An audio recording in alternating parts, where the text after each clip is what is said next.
믿음으로 사는 삶 오늘 10번째 시간입니다. 그래서 여러분 올해 복음하면 복음이 무언지 더 모르게 사단이 또 일하고 올해 믿음으로 살려고 하면 분명히 또 믿음 방해하는 일들이 있을 거예요. 그래서 그때도 하나님 앞에 믿음 드리기를 힘쓰고 특별히 우리가 디모데후서 말씀 통해서 사도 바울이 내가 선교를 마쳤다, 사역을 마쳤으니가 아니라 내가 믿음을 지켰으니 이후에는 예비된 의의 면류관이 있다라고 고백합니다. 그래서 여러분, 믿음은 그냥 있는 게 아니라 믿음은 지키는 것이며 마지막 우리의 싸움은 믿음을 지키는 싸움이에요. 그래서 참 예배 드릴 때마다 한 분 한 분이 이렇게 문을 열고 들어올 때면 감동이 돼요. 집사님, 목회자 평생 고치는 병이 뭐가 있을까요? 우리 장혜선 집사님. 권사님은 아실걸요? 제가 이거 설교 때도 이미 한 적이 있어서 목회자의 병은 이 목이 이렇게 쉬었어요. 왜냐하면 여러 번 보고 있는 것 같은데도 누가 한 영혼이 오나 하고 저 문 끝을 이렇게 옆으로 보고 있기 때문에 목회자의 고칠 수 없는 병. 그래서 저도 안 그러려고 해도 저 구석이나 이 입구를 늘 보면서 기다리던 사람이 왜 안 오지 하는 마음으로 설교를 할 때가 있습니다. 여러분, 우리가 살아가면서 때로는 우리의 마음 가운데 같은 사람일지라도 나도 모르게 그분을 향한 경외감이 생길 때가 있어요. 물론 이 경외라고 하는 것은 하나님 앞에 우리가 붙이는 이름이지만 그만큼 그를 존경을 뛰어넘어 신비와 경외감으로 바라볼 때가 있어요. 한 사람인데 그 한 사람이 기꺼이 그렇게 살지 않을 수 있는데 기꺼이 그 어려운 자리를 마다하지 않거나 아니면 그가 기꺼이 가난한 자들의 친구가 되어서 함께 살아가는 그 모습을 보면 우리는 그를 비웃는 것이 아니라 그의 삶을 경외하게 돼요. 우리가 사극을 많이 보는데 왕이 한밤에 백성을 만나기 위해서 백성들 속에 잠입해서 들어가는 모습을 봐요. 물론 왕 주변에는 멀리 떨어져서 호위 무사들이 자기의 신분을 감춘 채 함께 간 거죠. 그러나 그때 가장 중요한 것은 지금 함께 가고 있는 보피라는 이 사람이 왕이라는 사실을 전혀 드러내면 안 되죠. 왜 그렇게 할 수 있냐면 민초들 백성들의 소리와 그들의 살아가는 삶을 확인하기 위해서 직접 궁궐이 아니라 왕자가 아니라 내려와 정말 저작거리로 사람들이 모이는 그 시장거리로 나아가는 임금들의 모습을 우리는 볼 수 있습니다. 여러분, 오늘 예수님이 그래요. 예수님은 하나님과 동등됨을 취하실 수 있는데 취하지 않고 이 땅의 백성들을 찾아오셨다는 거예요. 그것도 척박한 나사렛이라고 하는 동네에 아버지 요셉과 마리아를 30년 동안 그의 형제들을 목수의 신분으로 섬기면서 그는 기꺼이 이 땅의 백성들 가운데 뛰어들으셨어요. 예수님에 대해서 사람들이 무시하거나 그런 것이 아니라 그를 따르는 사람은 그런 자가 없다고 하며 구원자 메시아로 여기고 경외함을 드렸던 것을 우리는 알 수 있어요. 여러분, 오늘 우리와 예수님의 이 격차라고 하는 것이 하늘과 땅 차이입니다. 그럼에도 불구하고 그런 것을 아랑곳하지 않고 그 백성들의 소리를 듣기 위해서 마치 왔던 왕과 같이 만왕의 왕이신 예수 그리스도가 죄 많은 인간의 땅에 몸을 입고 인간의 몸을 입고 오셨다는 거예요. 저는 우리가 살아가는 이 세상 가운데 예수님이 오셨다, 이것을 어떻게 하면 좀 경외함과 우리가 그냥 그랬지가 아니라 내 삶 가운데 이것이 더 좀 와 닿아서 얼마나 우리가 경외할 수 있는 그분이 내 삶에, 특별히 우리가 이번 주에 말씀 나눴던 것처럼 오병이어 사건의 물고기 두 마리와 떡 다섯 덩어리가 있어서 어떻게 이 많은 사람들을 먹여 살려야 될지 고민할 때 그의 제자였던 빌립이 아직도 어떻게 해요? 200데나리온이 더 부족합니다라고 자기의 지식과 통념을 통해서 말을 했지만 그곳 가운데 결국 예수 그리스도가 오셔서 12광줄이나 남는 기적을 베푸셨던 것을 우리는 알 수 있어요. 그러면서 제가 뭐라고 얘기했냐면 사실 자기의 지식과 자기의 경험으로 이만큼의 수치를 말했을지라도 그 가운데 문제 가운데 함께 계시는 예수님을 제자들이 빼놓고 이야기를 했다고 말씀드렸어요. 오늘 우리 가운데 내가 온종일 살아가는 그 삶의 자리 가운데 예수님이 내 옆에 있다는 이 사실을 믿고 살아가는 이 믿음이 날마다 우리는 의식하고 의도적으로 깨닫고 인식하면서 살아가는 삶이 얼마나 중요한지. 여러분, 우리는 창조주 하나님과 죽을 수밖에 없는 이 죄인의 격차가 얼마나 클까요? 그런데 하나님은 그 격차를 뛰어넘어서 인간의 세상 가운데 오셨다는 것이죠. 그것이 오늘 14절 말씀이 육신이 되어 우리 가운데 거하시게 되었다는 것. 누가요? 예수 그리스도가. 우리 예배 가운데 여러분 오늘 연예인 한 명 누구 좋아하세요? 만약에 이 자리에 왔다면 우리는 그와 함께 예배하고 그를 본 것만으로도 기뻐하고 경외할 뿐만 아니라 영광이라고 나가서 말을 할 텐데 사실 이 자리에는 왕이신 예수 그리스도께서 오셨는데 문제는 뭐냐면 그분이 나와 함께 하시고 이 땅 가운데 말씀이 육신이 되어 오셨는데 우리는 그분을 놀라거나 감동적인 삶을 살지 못하는 거예요. 그래서 우리는 왜 그럴까 하는 생각을 해보면 우리가 느끼지 못하는 것은 우리가 살아가는 세상의 방식과 질서와 완전히 다른 새 창조를 이루시는 그 주님을 여전히 우리 삶의 방식으로 보려고 하기 때문에 우리가 놓치거나 보지 못할 때가 많다는 거예요. 우리의 은혜 포인트는 나와 상관없는 이야기가 설교 가운데 나와 상관 있는 이야기가 만약에 이렇게 전해지면 여러분은 막 놀라서 내가 생각했던 거다, 내가 경험했던 거가 말씀 가운데 오늘 정확히 얘기해 줬네 해서 여러분은 막 그날은 은혜가 된다고 막 그럴 거예요. 무슨 얘기냐면 새 창조, 새 구원을 이루시는 예수님이 우리의 세상의 방식과 통치, 디베랴 바닷가, 디베리우스가 통치하는 이 세상 가운데 오셨는데 그의 현현이나 드러내는 방식이 다르기 때문에 우리는 그분을 의도적으로 내 옆에 있다는 인식을 하면서 살지 않으면 은혜 가운데 살기는 하지만 우리는 예수님 없이 살 수가 있다고요. 여러분, 말로 우리는 할 수 있고 또 감동받았다고 얘기할 수 있는 그 포인트가 얼마나 귀한 고백인지를 우리는 다시 보게 돼요. 내가 살아온 방식이 아니면 우리는 진리가 아니라고 생각하는 경향이 우리 가운데 있다. 그래서 사도 요한은 오늘 힘있게 강조합니다. 뭐요? 14절 상반절에 말씀이 육신이 되어 우리 가운데 오신 분이 바로 예수 그리스도다.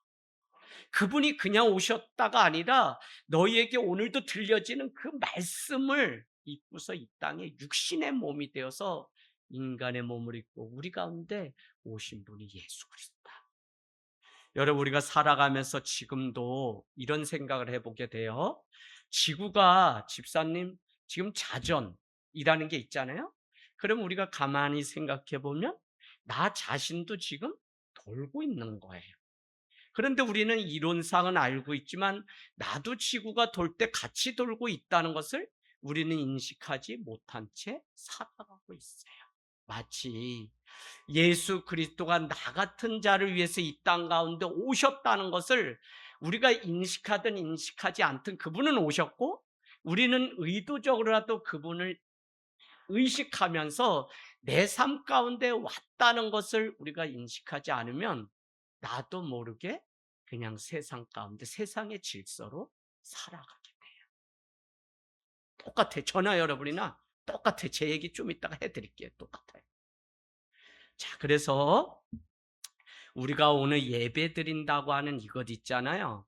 이것 안에는 2000년 전에 나를 위해서 죽어주신 예수 그리스도를 만나는 사건이라는 것을 우리는 예배 중에 감사, 기억, 재현이라고 하는 세 가지의 요소가 있는데, 그 중에 한 가지가 뭐냐면 기억이요, 기억. 교회가 교회되고 이 공동체가 우리 자녀들과 함께 무엇을 해야 되냐면 함께 나눴던 예수 이야기, 신앙 이야기를 기억하는 일들을 날마다 해야 돼요. 그래서 저는 우리 교회 홈페이지에 보면 슬로우, 심플, 스몰, 3S를 추구하는 교회입니다. 밭 스트롱 처치, 작지만 천천히 가지만 또 단순하지만 그러나 강한 교회, 영향력으로 남는 교회, 이렇게 홈페이지에 소개해놨어요. 거기서 심플이라고 하는 것은 무엇이냐면, 저는 우리 교회가 할 수 있으면 더 심플했으면 좋겠어요. 복잡하지 않고 소그룹 자체가 아예 사역도 하고 그 소그룹이 밥도 하고 다 하는 것처럼 더 심플할 수 있다면 좋겠어요. 그 얘기는 뭐냐면, 교회가 심플한 대신 오히려 누군가의 이야기를 들어주고 한 주 우리가 살아가면서 만났던 예수 이야기를 오히려 나누고 듣는, 기억하는 그 시간이 우리 안에 오히려 많았으면 좋겠다고요.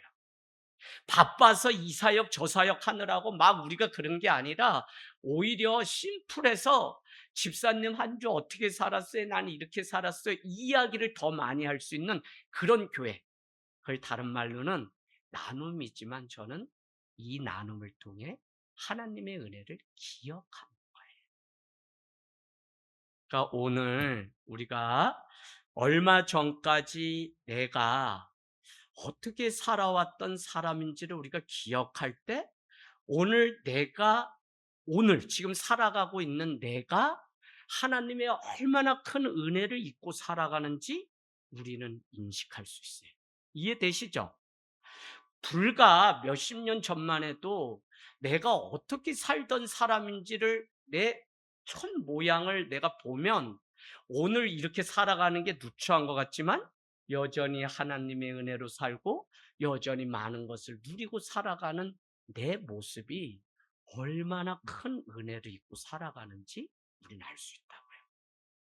그러니까 다현아, 뭐를 우리가 못하는 거냐면, 내 옛날 올챙이 적에 내가 힘들고 괴롭고 고통스러울 때 하나님이 은혜 주셨던 그 은혜를 기억하는 이 일이 있어야 우리는 은혜 가운데 내 삶이 살아가고 있다는 것을 아는데, 우리가 이것을 기억하거나 반추하는 이 작용이 없으면 말씀이 육신이 되어 이 땅에 오셔서 내 옆에 나와 함께 계시는 이 주님을 모르고 인식하지 못한 채 어려운 일 생기면 내 방식, 세상의 방식대로 우리는 살아가는데 너무 익숙하다.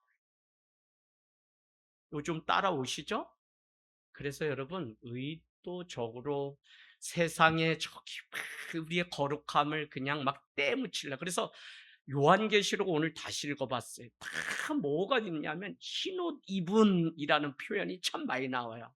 흰옷 입은 하나님의 구원받은 이 백성 앞에 이 거룩함을 깡그리 세상에 그냥 그 것들이 우리를 오염시킬 때, 우리는 내가 어떻게 오늘 구원받은 백성이고 내가 세상 가운데 살아내는 이것이 주님의 영광을 드러내는 일이 있다고 하는 이 사실을 기억하면서 살아야 돼. 그럼 내가 어디에 가든지 흔들림 없이 내 모습이 원래 죄인이었는데 본질상 진노의 자녀인데 나를 살려주신 주님의 은혜 앞에 나오게 돼. 그래서 우리가 은혜를 입는다는 것은, 한 가지는 내 모습을 늘 기억하는 이 한 가지와, 또 한 가지는 예수 그리스도가 누구신지에 대한 속성을 더 깊이 아는 신앙, 그 믿음이 되면 우리는 그 안에서 우리의 믿음이 더 단단해지고 깊어져요. 그러니까 오늘 예수 그리스도의 속성은 뭐냐면, 하늘에 있지 않고 마치 왕이 한밤에 그 백성들의 사정을 보기 위해서 한밤중에 저작거리로 나왔던 것처럼, 예수 그리스도는 저 하늘의 보좌를 버리시고 이 땅 가운데 내려오셔서 우리 가운데 말씀이 육신이 되어 1장 14절 오셨다고요.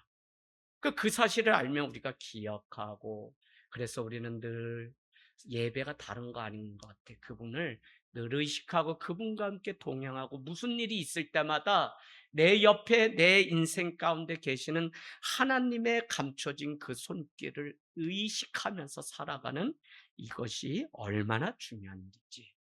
그러고 보면 큰 은혜는 어디서 오냐면, 내 모습이 어떠한 사람이었는지를 늘 보는 자가 하나님의 은혜를 입어야만 내가 살 수 있는 자라고 하는 이 사실을 아는 사람이 오히려 큰 은혜를 입고 살아요. 내가 오늘도 실패하고, 내가 오늘도 낭망하고, 오늘도 병마와 싸우면서 두려움 앞에서 내가 죽을까 모르는 이 처참한 상황 가운데서도 하나님이 지금까지도 먹이시고 입히시고 살리셨던 그 은혜를 기억하면, 이 은혜가 어떨 때는 얼마나 크게 내게 다가오는지 모른다니까요. 권사님이 저한테 그래요. 너를 이렇게 대학 입학하는데 너한테 해준 게 없다라고, 월요일 날 저녁 식사를 하는데 느닷없이 아빠 우리 권찰님이 딸한테 끌어안고 울었대는 거예요. 그러니까 "아빠 나 잘해줬어. 부족한 거 없는데 왜 그래?" 그랬더니 아빠가 엉엉 울어서 집안이 밥 먹다 다 울었대는 거예요. 왜 울었겠어요? 여러분, 지금까지 내가 돌보지 않고 부족했는데 이 아이가 자라서 그래도 대학이라는 문에 들어가고 어느덧 이렇게 자라서 자기의 길을 간다는, 이게 다 말은 못하지만 하나님의 은혜였구나 하는 이 사실 때문에 기쁘죠. 오늘 원주에 두 명의 대사를 파견했어요. 이송현, 이송주. 화상으로 탁 하는데, 우리 보통의 교회 최낙도 목사님 그 교회 위로하고 자기네가 또 은혜 갚으러 그곳에 가서 얘기하면서 뭐 탁 하는데, 이거 송현이랑이 그냥 오지 않고 케이크라도 사서 요 같이 잘라 먹고 있어요 하면서 탁 영상통화 막 하는데, 아우 좋더라고요. 그러니까 아이들도 자기들이 지금 여기까지 오는 데는 헌신해 주셨던 전도사님, 목사님의 그 사랑이 무엇인지 알기 때문에 찾아가는 거예요. 여러분, 우리가 신앙생활하면서 날마다 나를 향하신 주의 사랑을 기억하고 자각하면서 살아가는 것이 믿음의 기본적인 요소입니다. 우리가 지금 누리고 있는 이것이 당연한 것이 하나도 없고, 너무 익숙하면 우리에게 감동이 다 사라지게 되죠. 그래서 여러분, 어제 우리 집사람하고 뭔 하나를 재밌게 이렇게 봤는데, 되게 이렇게 막 재밌게 살아 그 연예인. 그래서 '어떻게 저렇게 살지?' 하면서 제가 가만히 생각했더니, 그분들이 뭘 자꾸 얘기하냐면 "우리가 어떻게 해서 처음 만났지? 우리가 어떻게 거기 갔을 때 이걸 같이 먹었고", 막 옛날 얘기만, 막 60이 넘는 분들이 옛날 얘기해, 막 연애 때 얘기. 그러니까 "그때 좋았어. 뭐 했어." 이러면서 부부 사이가 얼마나 좋은지 몰라요.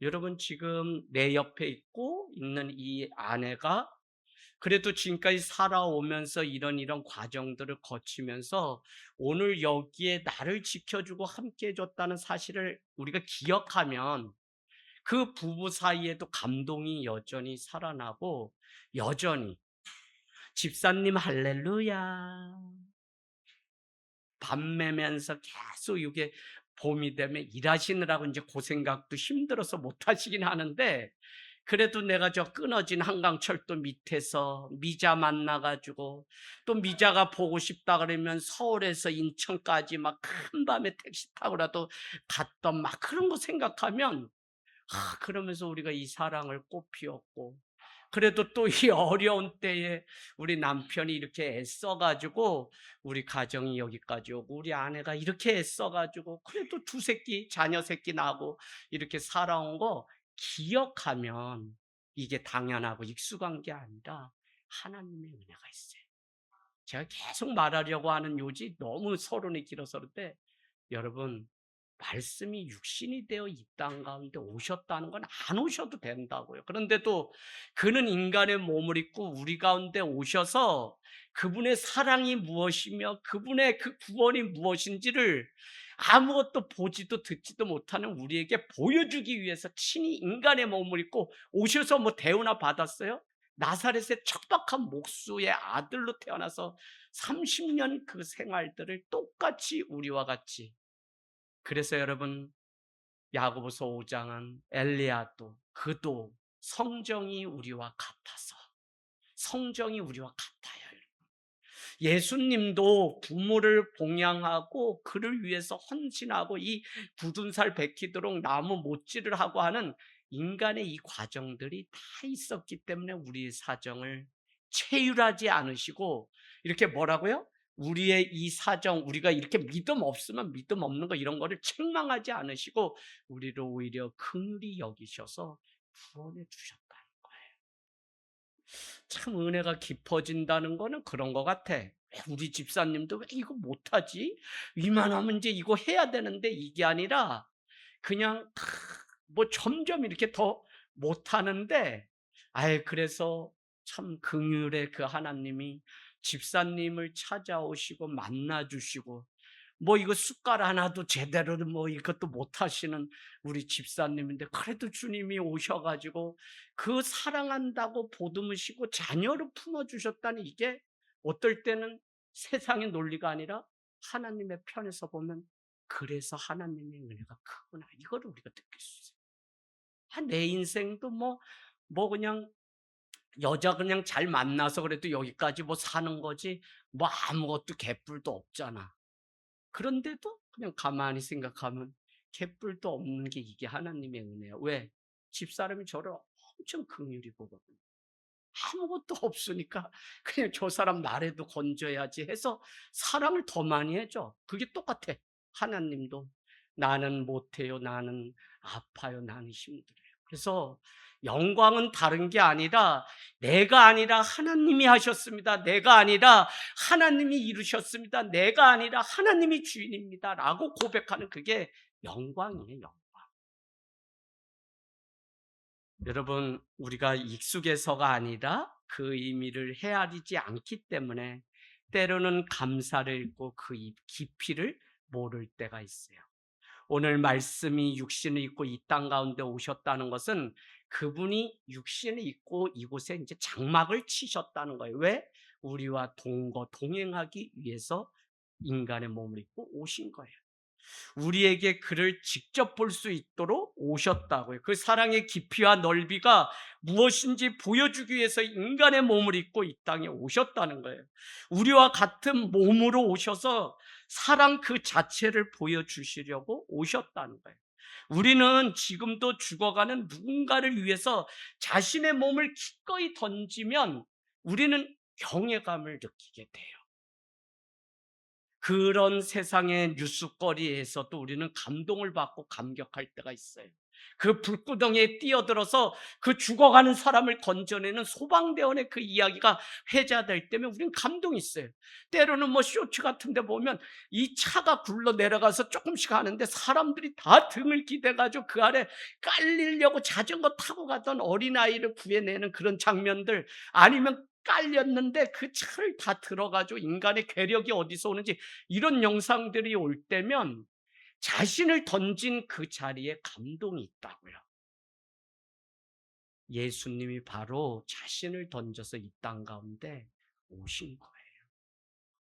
그래서 여러분, 사랑이 그 생명을 영원히 누리게 하려고 이 땅에 자기의 몸을 던진 그 사건이 내 삶 가운데 날마다 와서 부딪히면 우린 다른 삶을 살아요.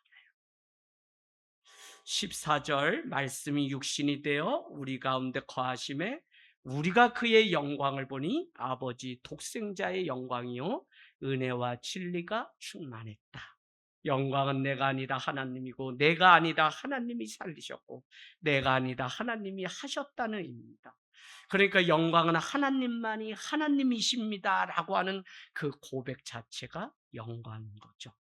아버지와 동일한 그 영광이 오늘 예수님 안에도 있다는 사실이에요. 그 영광 안에 뭐가 담겨져 있다는 거냐면 은혜와 진리가 충만하게 그 안에 있다는 건데, 은혜는 원어로 이렇게 보면 사랑이라는 단어로 되는데 사랑과 진리가 충만하다는 거예요. 왜 주님이 이 땅에 오셔서 세상을 이처럼 사랑하셨냐면 그 진리, 그 은혜는 무엇이냐면 사랑이기 때문에 그래요. 여러분, 그래서 진리의 마지막도 사랑이고 사랑이 있을 때 생명이 살아나는 놀라운 일들이 우리 가운데 있어요. 그래서 우리가 사는 이유는 뭐냐면 사랑과 진리예요. 사랑과 진리가 아니면 세상은 바뀔 수가 없어요. 예를 들어 볼게요. 세상 하면 우리가 우리 자녀들, 얘네 도저히 바뀌지 않는 세상이에요.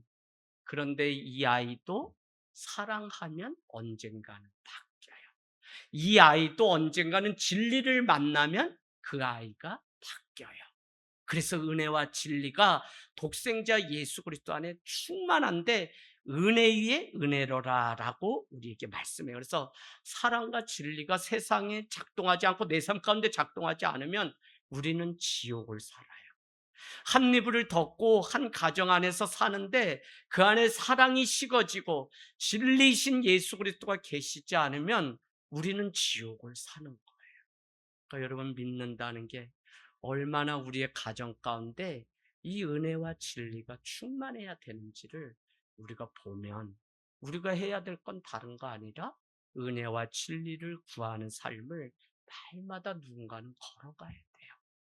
오늘 사도 요한은 예수 그리스도가 누구신지 15절에 더 먼저 말씀하신대.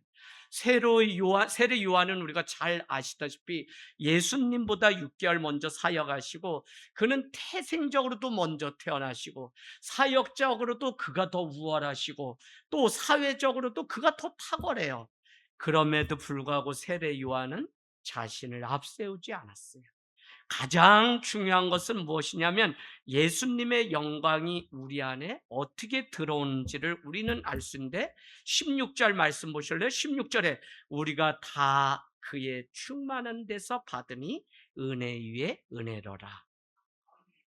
우리가 사랑과 진리를 다 지켜내지 못하는 삶을 사는 자인데도 지옥 같은 삶을 살아가는 삶인데도 예수님은 우리에게 은혜가 충만하게 하시고 우리가 할 수 없지만 사랑과 진리를 충만하신 예수 그리스도를 우리가 받아들이면 우리 삶 가운데 우리로는 할 수 없어요. 우리 가운데도 은혜와 진리가 충만한 예수님을 받아들이면 우리 가운데 그의 영광과 생명을 얻는 일들이 있어요. 그래서 오늘 은혜 위에 은혜라고 하는 말은 여러분 은혜보다 더한 은혜 이게 아니라 거기다 한번 써놔 보세요. 은혜 대신 은혜 이렇게 여러분 써놓으시면 돼요. 영어로는 grace over against grace.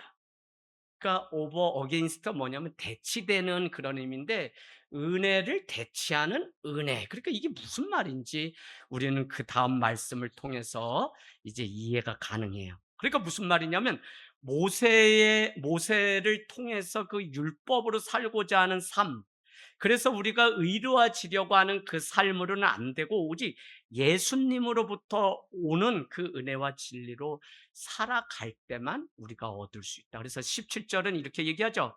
율법은 모세로 말미암아 주어진 것이요 은혜와 진리는 예수 그리스도로 말미암아 온 것이다.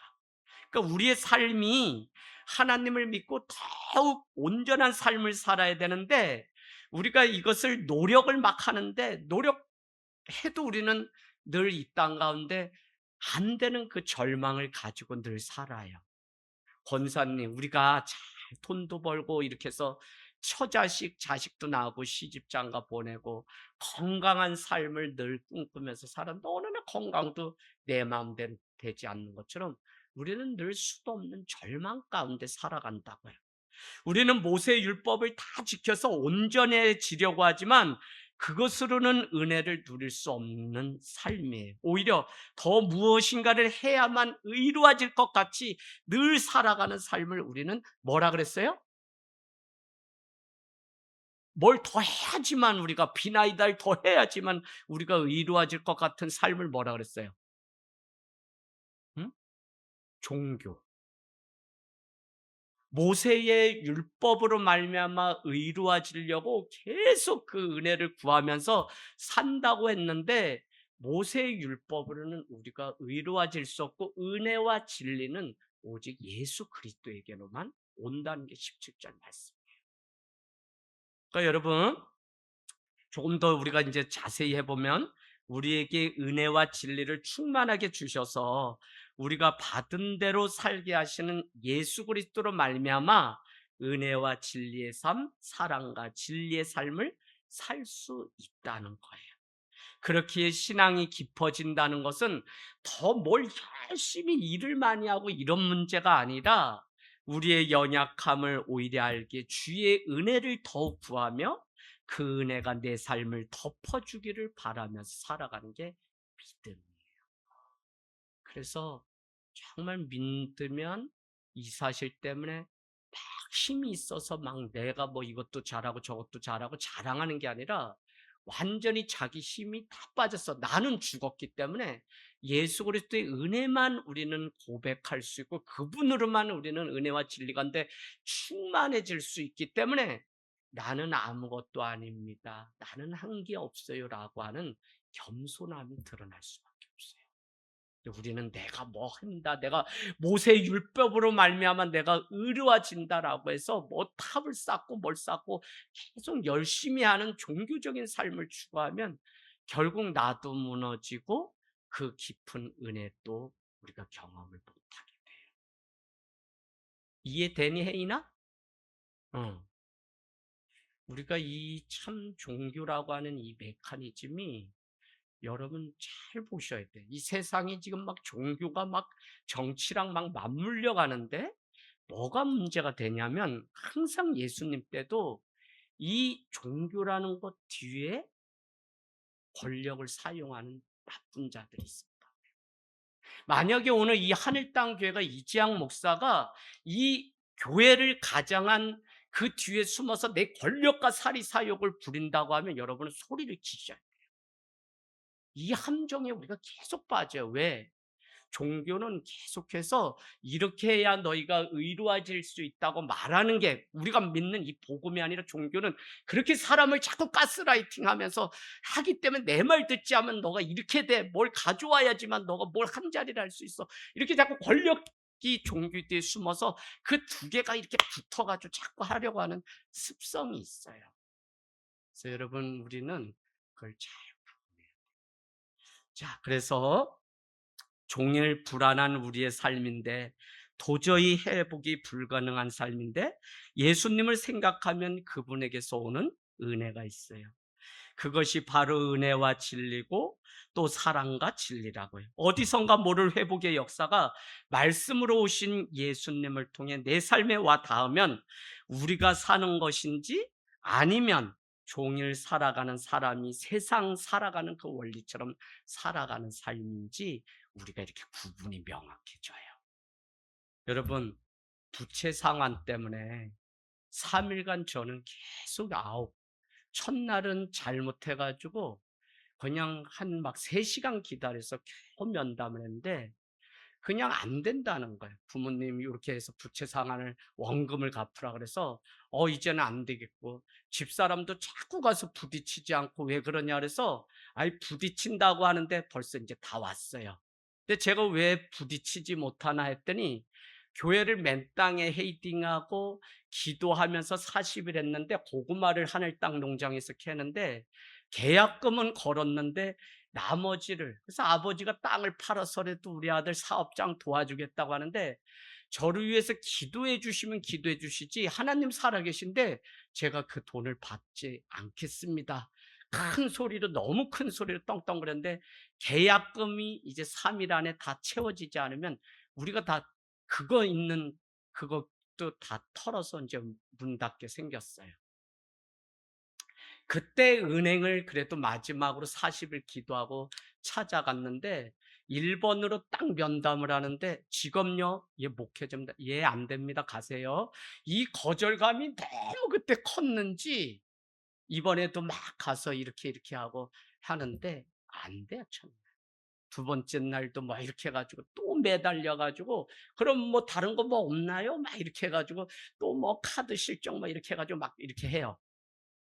3일 오늘 가서 드디어 이제 받았는데 저는 아무것도 아니고 우리 집사람이 공무원이라는 것 때문에 집사람 이름으로 이렇게 그래도 조금 그 채워지는 금액이 나와서 나보다 사회는 그래도 우리 집사람을 오히려, 그러니까 저는 뭐예요?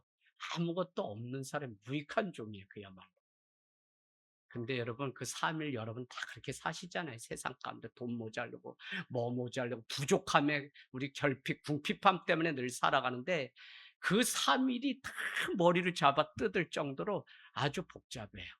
그래 가지고 이렇게 해 가지고 원금을 또 했더니 결정적으로는 그 밭대기 뭐 거기에 다 붙들린 거 그거 풀려면 법무사 비용을 또 내라 그래. 또 그 돈이 모자라 가지고 또 오늘 에라 모르겠다 다 덮어 놓고 말씀 준비하고 했는데 난 오늘 점심도 안 먹었어요. 먹고 싶지도 않더라고. 하루 종일 삼일을 그랬더니. 그랬는데 그냥 말씀 준비하고 하는데 하나님의 은혜가 마음 가운데 와 닿아요. 세상 어떻게든지 살아내려고 저도 여러분과 같이 3일을 했는데 결국은 말씀이 창조의 질서가 제 삶 가운데 와닿으니까 저도 모르는 회복이, 오늘도 뭐 이거저거 청소하고 뭐 화일담 만들고 막 이경 목사님이랑 했었죠. 그 목사님이 형아 밥 먹자. 형아 밥 좀 먹어주면 안 되냐는데 야 경아가 나는 오늘 입맛도 밥 먹기가 싫다. 또 가서 사모님하고 같이 밥 먹어라. 밥 먹으면 좋지 않은데 밥이 그냥 먹기가 싫어. 그 얘기가 뭐예요? 세상에 생 철퇴 맞았다는 얘기죠, 3일. 근데 여러분 말씀이 와 닿고 그 말씀이 정말 육신이 되어 나의 고통 가운데 구원하시려고 주님이 오셨다는 그 사실, 그분을 독생자를 품을 때 그분이 주시는 그 은혜와 평강이 내 삶을 다시 충만한 데까지 가게 하는 그 삶인 것. 그래서 모세의 율법 내가 어떻게 열심히 하는 그 열심으로 안 된다고 내가 손을 들 수밖에 없었던 그 은혜 위에 은혜가 또 있는데 그 은혜가 뭐였냐면 바로 예수 그리스도의 그 은혜.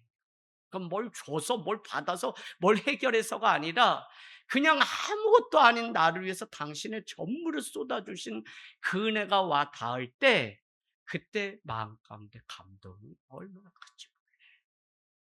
여러분 신앙이 참 믿음이 우리를 지켜요. 그래서 순간마다 일이 많을 때마다 저도 뭐 똑같이 막 그냥 머리 쥐짜고 이랬지만 그냥 어떻게 안 되냐고 사정하면서 막 몸부림치고 매달리고 이러는 건 다 똑같죠. 그런데 그 센 바람 속에서도 하나님의 성령이 찾아오셔서 삶의 질서를 불어넣을 때 거기서 오는 이 회복이 얼마나 큰지 몰라. 이걸 누가 와서 위로하고 뭐 돈을 탁 뭐 1억을 주고 막 이런 회복이 아니라 정말 그냥 하나님의 말씀이 와서 내 고통 가운데 함께 하시고 그 얼굴로 나를 비추시고 계셨다는 이것이 얼마. 권사님 돈 꾸러 갔다 오셨어요 오늘? 아유, 이렇게 오죽하면 주님이 부어주는 인생 되지 꾸는 인생은 되지 말게 해달라고 했을까. 그지? 오늘 구원받은 거야 저는. 이 경제적 막 압박 속에서 그냥 이 돌려매는 일을 할 수 있으니까 이것도 얼마나 큰 은혜인지. 그랬더니 집사람이 울먹이면서 그래요. 지난밤에 나는 정말 뭐 방법이 없는데 눈 멀어서라도 대출이 좀 될 수 있게 그렇게 자기가 기도했는데 오늘 됐다. 그래서 저한테는 뭐 그래도 집사람이 교사라서 이렇게 또 할 수 있는 게 얼마나 감사한지. 그러니 뭐 사랑할 수밖에 없죠. 이제 얹혀 사는데. 여러분, 하나님이 우리에게 더욱 온전한 삶을 그래서 우리는 은혜 위에 은혜가 필요해요. 그 은혜는 은혜가 있지만 모세의 그 우리의 열심으로 살아가는 은혜가 아니라 하나님이 값없이 대체하는 그 은혜. 그 은혜가 우리에게 필요해요. 그래서 종일 찬바람 맞으면서 여러분이 이렇게 저렇게 다 살지 뭐. 여러분 더하지 뭐. 오죽하면 대출이 안 돼가지고 뭐 그냥 자녀 등록금을 막 카드 할부를 해가지고 20%짜리 썼다고 그러시는 분도 있고 막 그래요. 제가 마음에 우리 교회는 왜 좀 부자가 없냐? 다들 나만 그러면 좀 부자가 있어야 될 거 아니야. 근데 하나님이 어젯밤에 기도하고 여기가 아둘랑그리고 다 비스무리하고 그냥 도찐 개찐이 모여서 그래도 여기가 좋다 그러고 행복하다 그러고 뭐 그냥 카레라이스 먹자 그러면 먹고 오이 단무지 먹자 그러면 먹고 얼마나 이런 공동체가 없더라고. 이게 신앙 때문에 믿음 때문에 이런 공동체가 존재한다는 게 저는 정말 살면서 너무 신비로워요. 그만큼 우리의 삶이 신비롭고 그렇게 하나님의 은혜에서 보면 얼마나 우리가 신비로운 삶을 살아가고 있는 존재인지 모릅니다. 그걸 알게. 자, 오늘도 우리는 나의 믿음을 지켜야 됩니다. 그 믿음은 내가 예수님을 이용해서 살아가려고 하는 믿음인지, 나는 죽고 내 속에 역사하시는 예수님의 은혜를 입고 살아가려는 은혜인지, 우리는 이 싸움 가운데 있어요. 이 일 가운데 승리하면 우리에게도 예비된 의의 면류관이 있다고 말씀했는데, 모세의 율법 역시 예수 그리스도를 드러내기 위한 율법이잖아요. 그죠? 그런데 문제는 뭐냐면 그걸 이용해서 내가 살고자 하니까 율법을 완성시키러 오신 예수 그리스도를 오히려 죽이는 사건이 생기는 거예요. 율법이 나쁜 게 아니라 율법은 오히려 예수 그리스도가 누구신지를 드러내는 거예요. 그 신명기 민수기에 다 그렇게 나와 있는데 우리는 오히려 그 율법이신 예수 그리스도를 죽인다고요. 예수 그리스도의 이름으로 예수 그리스도를 죽이는 꼴이 되는 이 형국이 있어요. 우리도 예수님을 이용해서 무엇인가 이루려고 하는 그 모순에 빠질 때가 있어요. 여러분, 오늘 18절 한번 읽고 마칠게요. 시작.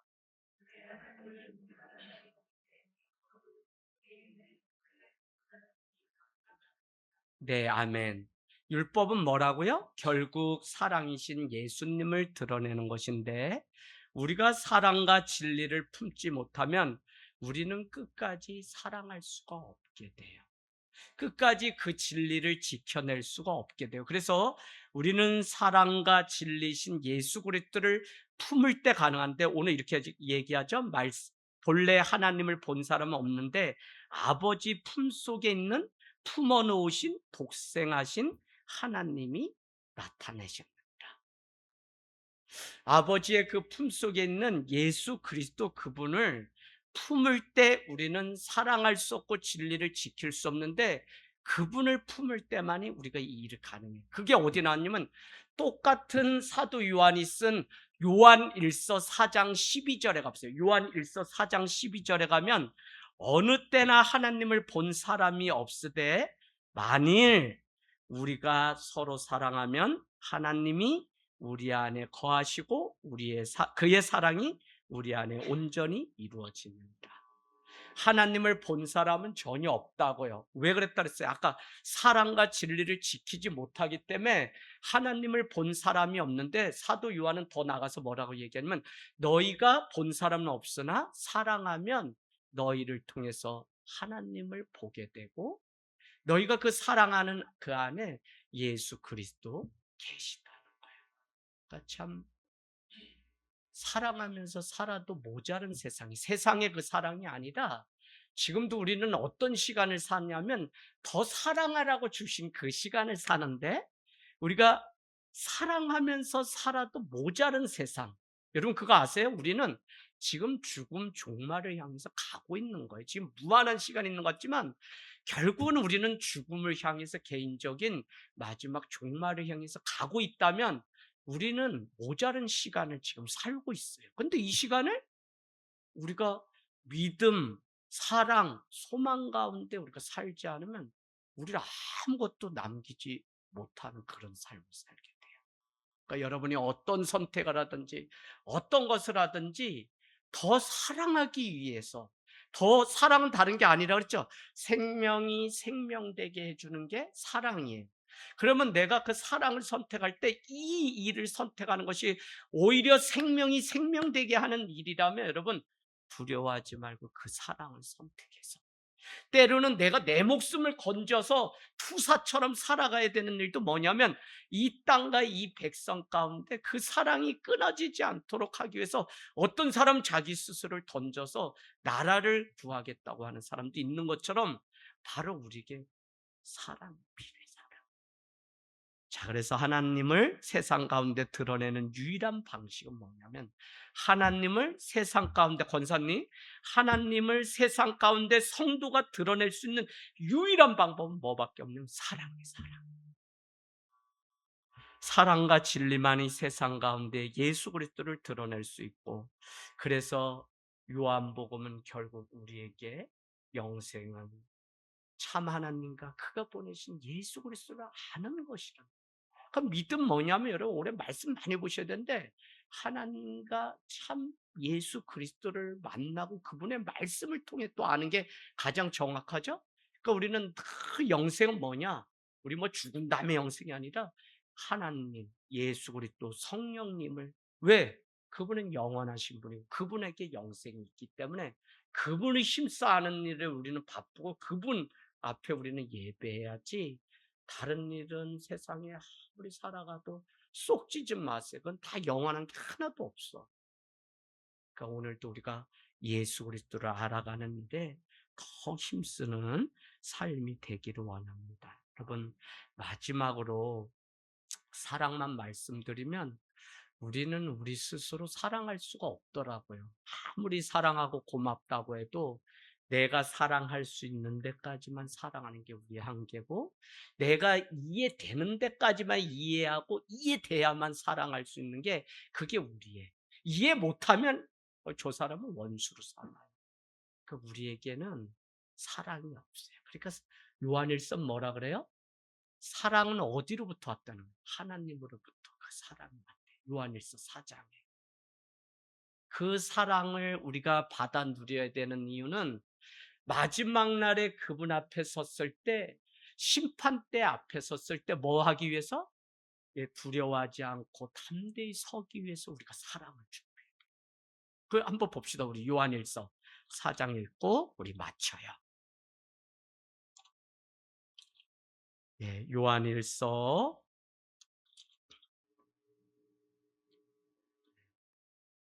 4장 맞죠? 네, 4장 15절. 15절부터 우리 쭉 읽어볼게요. 요한일서 4장 15절에서 16절. 은혜와 진리는 원어로 보면 사랑과 진리인데, 예, 그 사랑. 4장 15절, 요한일서 4장 15절입니다. 누구든지 예수를 하나님의 아들이라 신하면 하나님이 그의 안에 거하시고 그도 하나님 안에 거하시니, 하나님이 우리를 사랑하시는 사랑을 우리가 알고 믿었노니 하나님은 사랑이시라. 사랑 안에 거하는 자는 하나님 안에 거하고 하나님도 그의 안에 거하시느니라. 이로써 사랑이 우리에게 온전히 이루어진 것은 우리로 심판날에 담대함을 가지게 하려 함이니, 주께서 그러하신가 같이 우리도 이 세상에서 그러하니라. 사랑 안에는 두려움이 없고 온전한 사랑이 두려움을 내쫓나니, 두려움에는 형벌이 있습니다. 두려워하는 자는 사랑 안에 온전히 이루지 못합니다. 우리가 사랑하면 그가 먼저 우리를 사랑하셨습니다. 예, 하나님은 사랑이세요. 그래서 여러분, 늘 오늘 말씀 어려워요? 그러나 여러분이 우리 가운데 말씀이, 사랑이 우리 가운데 친히 오신 그분 예수 그리스도, 그분을 충만하게, 우리로서는 할 수 없어요. 그 예수 그리스도의 은혜와 진리를 우리가 품는 순간 나로서는 안 되는데 그분을 품었기 때문에 주님이 하신 그 사랑과 은혜가 우리 삶 가운데. 그래서 늘 여러분 억울하고 막 힘들고 막 이러지 뭐 저 똑같아요 여러분하고. 그런데도 막 내 인생만 억울하게 막 느껴질 때가 있어. 그래도 이 하나님의 사랑을 생각하면 어디선가 모르는, 그래서 마음의 소원이 있어요. 목회 끝까지 하는 동안에 하나님 이 사랑의 샘물이 좀 마르지 않게 해주세요. 저는 저로서는 뭐 우리 성도 한 분 다 사랑하지만 어떨 때는 내가 사랑할 수 없다는 걸 늘 느껴요. 그렇기 때문에 이 사랑이 내 안에서 마음 메말라 버리면 내가 이 자리에 서 있는 의미도 없는 거예요. 그래서 여러분, 우리 신자들은 하나님께로부터 온 그 사랑이 있을 때 심판날에 우리가 담대히 설 수 있어요. 주님은 그것만 볼 거기 때문에.